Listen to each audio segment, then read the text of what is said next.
So guys, subukan natin ito, no? Kung gaano kaganda at pabango yung antibac nila. So kailangan nito, umiikot yung pan para talagang manon natin yung bango. Try natin to guys. Yan, no? Natin siya dito. On, aircon. Yan.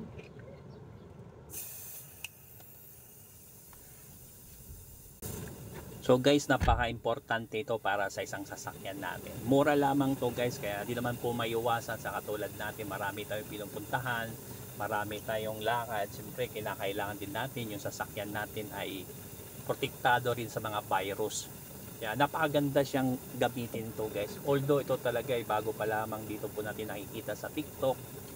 Pero matagal na rin po namin itong ginagamit sa abroad na ganitong klaseng sistema. Pag nag-PMS kami, pinagamitan po namin ng ganito, antibacteria. So kung wala ka pa, bumili ka sa TikTok. Pero alam nyo guys, ginagamit ko din ito kapag nag-PMS ako. Nire-recommend ako po sa ating pong customer na gamitan po natin para yung ating pong sasakyan ay talagang mapil natin na talagang masasabi natin patay ang germs.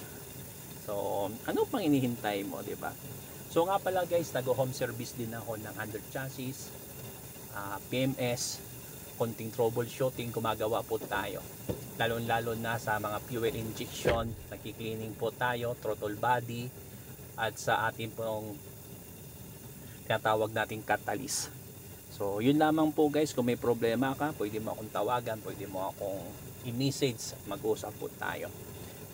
Nag-home service din kami patungkol naman sa mga automatic transmission o either na pumunta kayo dito po sa shop sa Starmatic po at hinihintay po namin kayo kung may mga problema kayo sa inyo pong automatic transmission. So yan po guys, no, halos 3 minutes po siya na naka-open po at makikita po natin dyan. Napakaganda nito guys. Kung hindi nyo pa nasubukan, try nyo po. Pagkatapos yung gamitin yan, syempre i-off nyo yung pan, pagkatapos i-start nyo na with aircon para lalo siya mag-circulate at umikot.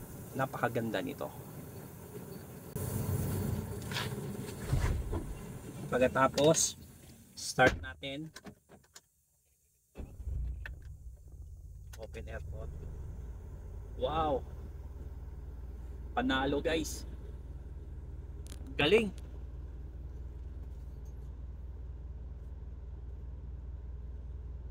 Panalo yung ginamit natin.